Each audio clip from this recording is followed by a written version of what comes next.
Assalamualaikum warahmatullahi wabarakatuh.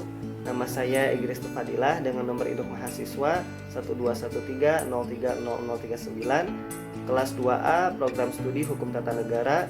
Tujuan dibuatnya video ini adalah untuk memenuhi tugas ujian akhir semester mata kuliah Ilmu Negara dengan dosen pengampu yang terhormat Bapak Profesor Dr. Izam Fautano MAG, beserta yang terhormat Bapak Lutfi Fahrurijal SSYMH yang telah memberikan saya kesempatan untuk menjelaskan materi perkuliahan dari pertemuan 9 sampai pertemuan ke-15. Pada pertemuan ke-9 membahas mengenai asal mula dan banyaknya negara. Pada masa teori kekuatan, negara yang pertama adalah hasil dominasi dari komunikasi yang kuat terhadap kelompok yang lemah. Negara terbentuk dengan penaklukan dan pendudukan. Pada masa teori modern, Kanenduk mengatakan bahwa pada hakikatnya negara adalah suatu organisasi kekuasaan yang diciptakan sekelompok manusia yang disebut dengan bangsa. Sebaliknya, Logeman mengatakan bahwa negara adalah suatu organisasi kekuasaan yang menyatukan kelompok manusia yang kemudian disebut bangsa.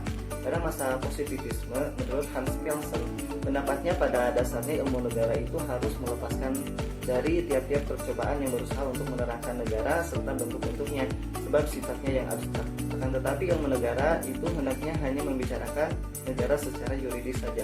Pada masa abad pertengahan, masa ini terbagi ke dalam dua periode, yakni pra dan pasca Renaissance.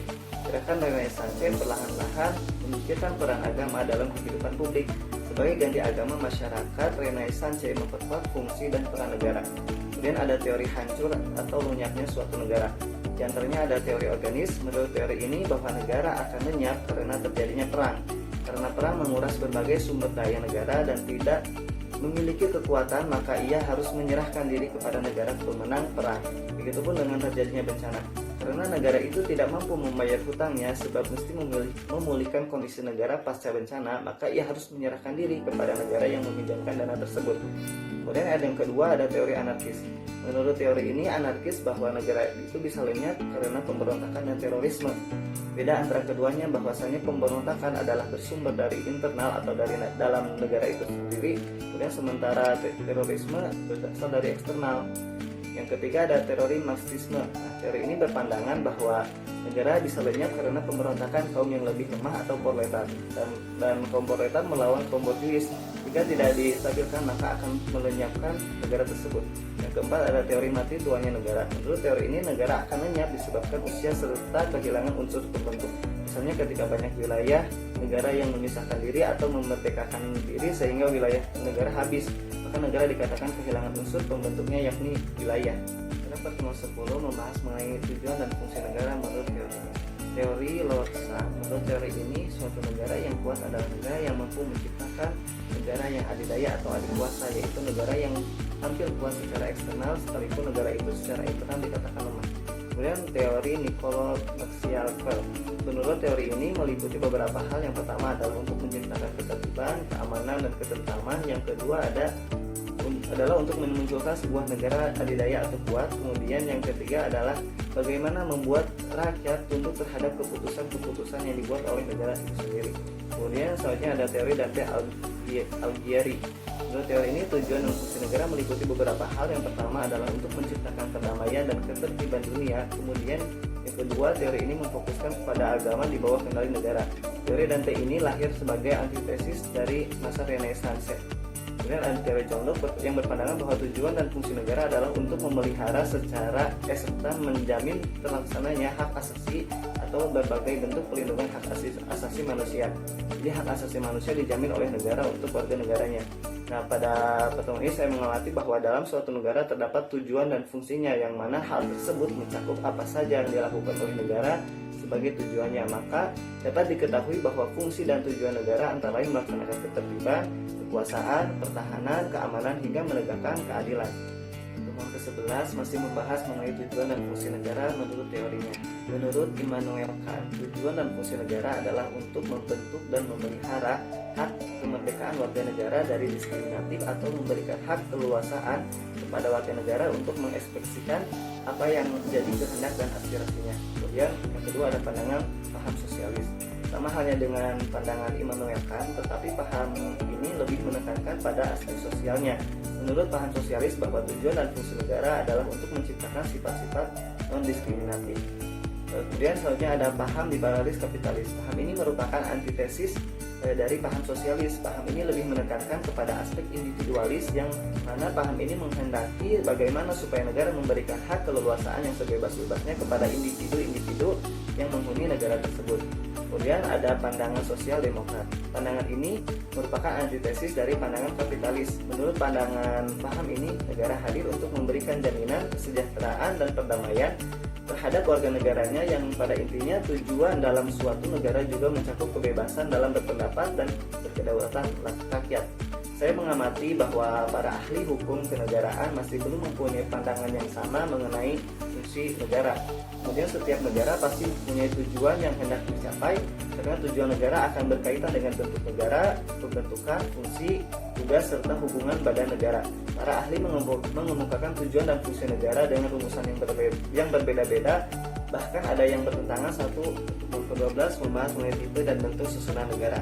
Perlu diketahui bahwa tipe dan bentuk susunan negara berbeda dengan tipe dan bentuk susunan pemerintahan, yang mana bentuk susunan negara ini lebih berbicara mengenai bagaimana kondisi sistem kekuasaan di negara tersebut, sedangkan bentuk susunan pemerintahan lebih berbicara mengenai bagaimana menjalankan kekuasaan dalam sistem negara tersebut. Nah, secara umum bentuk negara dibagi menjadi dua tipe, yaitu negara kesatuan atau unitary state dan negara serikat atau federal state.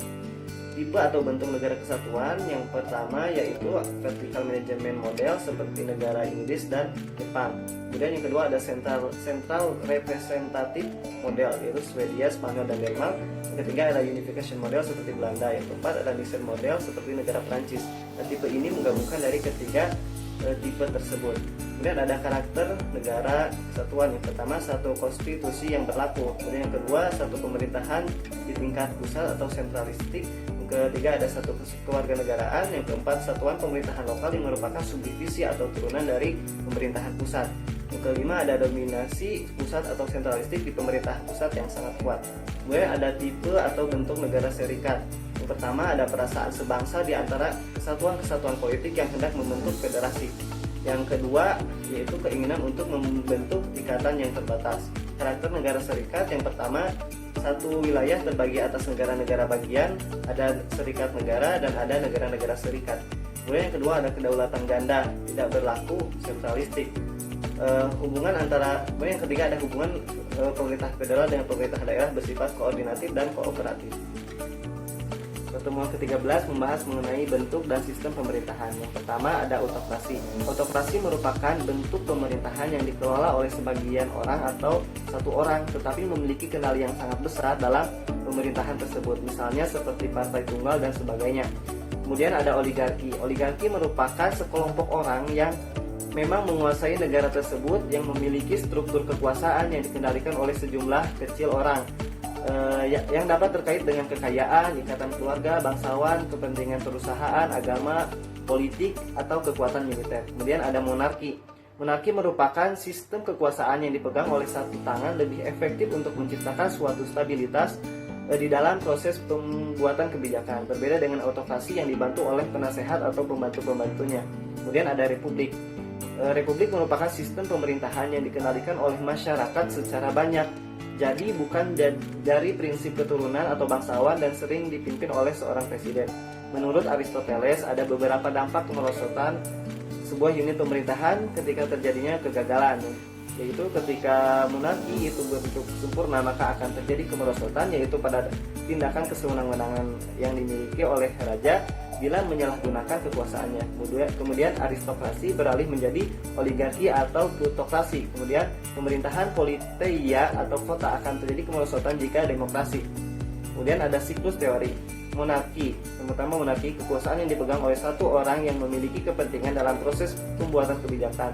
Kemudian ada oklokrasi, yaitu setiap orang ingin mengatur pemerintah secara bersama dan bebas. Hal tersebut kemudian pemerintahan atau kekuasaan yang dipegang oleh seseorang yang berkuasa secara penuh dan juga tidak terbatas masanya, sehingga pemerintahan ini akan bertahan dalam jangka waktu yang sangat lama.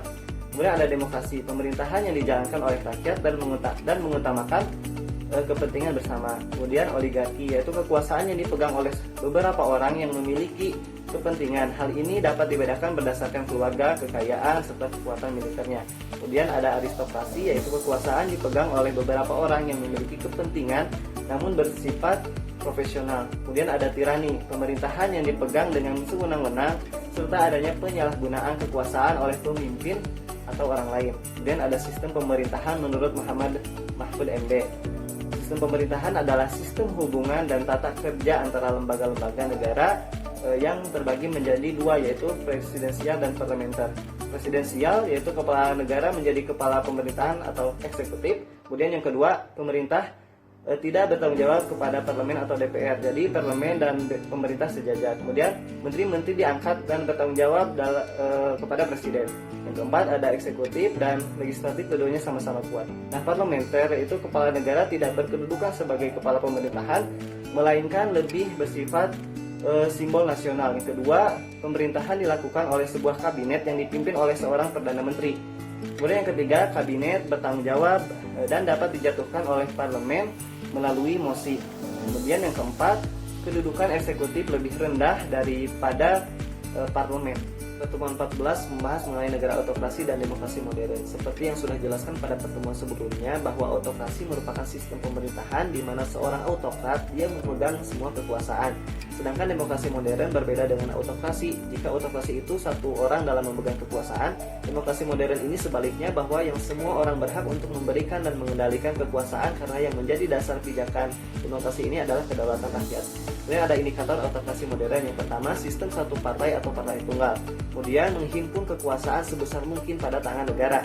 Kemudian organisme yang dianggap sebagai suatu kesatuan yang mempunyai dasar-dasar hidup serta kehidupan dan mempunyai kepentingan hidup sendiri. Kemudian penentuan wakil rakyat masih dominan penguasa. Kemudian eksekutif dominan.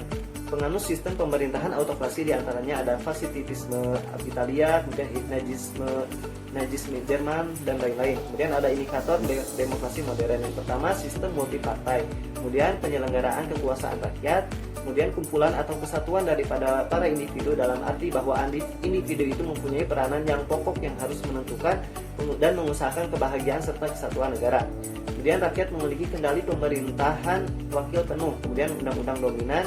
Nah, Indonesia ini merupakan salah satu penganut paham demokrasi modern ini. Pertemuan ke-15 membahas mengenai pelaksanaan pembatasan kekuasaan. Menurut Maurice Duverger, terselenggaranya pembatasan kekuasaan penguasa itu karena adanya kesukaran serta rintangan yang bersifat material yang menghalangi maksud penguasa untuk melaksanakan kekuasaannya. Maka dari itu, suatu cara, dan dengan cara itu kekuasaan penguasa dapat dibatasi dengan tiga macam usaha. Usaha yang pertama ditujukan untuk membatasi kekuasaan penguasa secara langsung. Kemudian yang kedua, menambah atau memperkuat kekuasaan pihak yang diperintah. Kemudian yang ketiga, usaha ini disebut pengendali secara federalisme. Usaha ini dapat dilakukan dalam dua cara. Yang pertama, pembatasan kekuasaan penguasa secara federalisme yang bersifat intern, dan pembatasan kekuasaan yang diselenggarakan oleh pengawasan internasional. Kemudian selanjutnya saya menganalisis ada perbedaan utama konsep trias politika menurut John Locke dan Montesquieu, yaitu dalam pembagian kekuasaan yudikatif dan federatif. Dalam pandangan John Locke, yudikatif merupakan bagian dari eksekutif dan kekuasaan federatif berdiri sendiri. Sedangkan menurut Montesquieu, federatif adalah bagian dari eksekutif dan yudikatif berdiri sendiri. Karena melakukan hubungan luar negeri atau federatif termasuk kekuasaan eksekutif.